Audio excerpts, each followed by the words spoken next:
Kerana ada hadis Nabi SAW, man tashabbaha biqaumin fahuwa minhum. Barang siapa yang menyerupai dengan satu kaum, maka dia termasuk daripada kaum tersebut. Maka di sananya kita perlu kena beza antara tasyabbuh yang dibenar dan tasyabbuh yang diharam.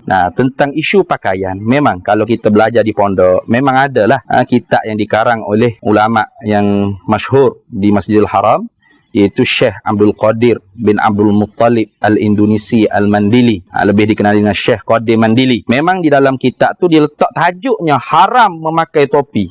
Haram tu. Ada ya? Memang ada. Jadi sebenarnya kita kena faham kenapakah Syekh Qadir Mandili atau ulama-ulama yang sezaman tersebut menulis kitab mengharamkan memakai topi, memakai kok, memakai necktie, memakai seluar. Kita kena faham bahawasanya pada zaman dikarangkan kitab-kitab tersebut ialah zaman penjajah. Zaman penjajah. Jadi penjajah yang membawa pakaian-pakaian seperti ini. Dengan kek, topi apa semua. Jadi di atas dasar membenci kepada penjajah, maka tasyabbuh menyerupai dengan pakaian penjajah pun diharamkan. Itu maksud.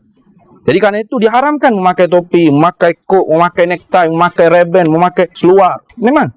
Kenapa? Kerana wakil realiti semasa itu pakaian tersebut dibawa oleh penjajah. Maka membenci penjajah itu sehingga mengharamkan pakaian yang dipakai oleh penjajah. Baik. Setelah merdeka, maka penjajah tidak ada lagi. Tidak ada lagi penjajah. Maka ilah bagi hukum tersebut telah pun ternafi. Maka kaedahnya izan tafal illah intafal ma'lul. Apabila ternafinya illah, maka ternafilah hukum haram tersebut. Kalau haram memakai topi ini berdasarkan nas Al-Quran hadis, ijma' ulama, cuba datangkan di mana nas Quran hadis dan ijma' ulama yang mengatakan haram memakai topi. Tidak ada. Karena Islam tu bukan hadir untuk melarang kebudayaan. Islam tidak datang untuk menghancurkan kebudayaan. Tidak. Bahkan kebudayaan yang tidak melawani Islam itu boleh diperkekalkan. Jadi bukan Islam datang ke tanah Melayu supaya jadi Arab semua. Berserba, berjanggut, naik unta, semua kena ikut budaya Arab. Tidak makan roti, tak boleh makan nasi, tak boleh. Budaya yang tidak bercanggah dengan Islam, maka tidak diharamkan oleh Islam. Jadi topi ni apa yang bercanggah dalam Islam? Tidak ada percanggahannya sebenarnya. Kata sebab ada sudu di depan. Mana dalilnya mengharamkan ada sudu di depan? Sebab tu masa saya kat pondok dulu, ini bukan menghina orang pondok, sebab kita pun di pondok je. Tapi apabila tidak memahami konteks yang dimaksudkan oleh pengarang, ulama yang mengarang kitab tersebut, jadi lucu. Hukum agama tu jadi lucu. Bagaimana dia kata, kalau pakai topi keledar, tak ada cermin, itu harus. Kalau ada cermin ni, haram. Sebab apa? Menyerupai topi sudu. Kan lucu itu. Kenapa menyerupai topi sudu tu haram? Sebablah kitab Syekh Qadir Mandili kata haram. Kitab Syekh Qadir Mandili kata haram tu kerana tasyabbuh dengan penjajah. Setelah penjajah tidak ada, sekarang sudah zaman nation state semua, negara bangsa, negara berbudaya. Maka tidak ada lagi hukum pengharaman tersebut, melainkan tasyabbuh dengan pakaian keugamaan agama lain. Contoh kita pakai Sami punya ihram dia tu. Warna kuning tu. Letak capa pula. Pakaian paderi, kita letak capal di cross salib. Itu haram. Karena itu pakaian-pakaian khusus di dalam bentuk keagamaan, penyembahan. Adapun topi itu bukan pakaian keugamaan, itu pakaian kebudayaan. Maka Islam tidak melarang orang panggil kebudayaan yang tidak bercanggah dengan Islam. Tidak. Jadi memang tidak ada dalam Quran larangan pakai tengkolok, pakai tanjak, pakai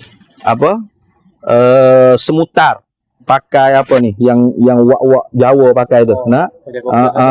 Tanjak Jawa dia panggil tu ni. Memang tak ada dalam Quran. Lepas tu itu kebudayaan Islam ke? Tidak, kebudayaan bangsa masing-masing. Boleh tak kita pakai? Memang boleh. Kenapa boleh? Karena tidak ada larangan dalam Al-Quran. Tanjak kita nak letak lama capa, no problem, tak ada masalah. Topi kita nak letak lama capa, no problem. Jadi memahami kitab-kitab ulama tu bukan hanya literal. Ini kitab kata haram. Tidak. Kita kena faham wakil realiti. Kenapa ditulis kitab tersebut? Di zaman mana kitab tersebut ditulis? Nah, di zaman sekarang ni apakah masih lagi ada keberlangsungan apa yang ditulis tersebut? Itu mesti difahami. Contoh seperti kita belajar bab hamba dalam kitab-kitab fiqh. Nah, kita belajar bab hamba dalam kitab fiqh. Tapi pada zaman sekarang tidak ada lagi sistem perhambaan. Maka tak boleh dilaksanakan. Nah, kita tidak boleh anggap bahawasanya bibik-bibik Indonesia yang kita di rumah kita yang jaga di rumah kita, yang bekerja di rumah kita sebagai hamba. Nah, untuk kita jimak dia untuk tak boleh. Ini saya belajar kitab fiqh bab hamba. Itu tidak ada lagi hukum sistem perhambaan, maka tidak boleh dilaksanakan lah. Nah, ini kita kata haram pakai topi. Itu di zaman mana? Zaman penjajah. Jadi kalau penjajah datang lagi yang menjajah kita tu memakai topi tu, maka dipakai lagi kitab tu. Nah. Jadi itu mungkin kesilapfahaman. Nah, teruskan. Pakailah kopiah ke, pakailah topi ke, pakailah apapun, yang penting walibasut taqwa zalika khair. Pakaian yang mendekatkan kita kepada ketakwaan kepada Allah, itulah yang lebih baik. Maknanya kalau kita pakai serban, kita rasa kita mulia, ana khairum minan nas, aku lebih baik pada manusia lain, itu pakaian yang hina. Karena tidak mendekatkan ketakwaan kita kepada Allah. Nah, tapi kalau kita pakai kek, pakai seluar jeans, pakai baju, tapi kita rasa aku ni tak ada apa-apa kelebihan. Itu sesuai dengan Al-Quran. Fala tuzakku anfusakum huwa a'lamu biman ittaqa. Jangan kamu rasa kamu yang paling suci, sok bersih, sok suci, karena Allah yang Maha mengetahui siapa yang paling bertakwa kepada Allah. Maka takwa itu bukan di sini, tidak. Tapi at-taqwa hahuna. Takwa di dalam hati kita. Yang penting tutup aurat, bersih, aurat terjaga. Itulah yang disuruh di dalam Islam.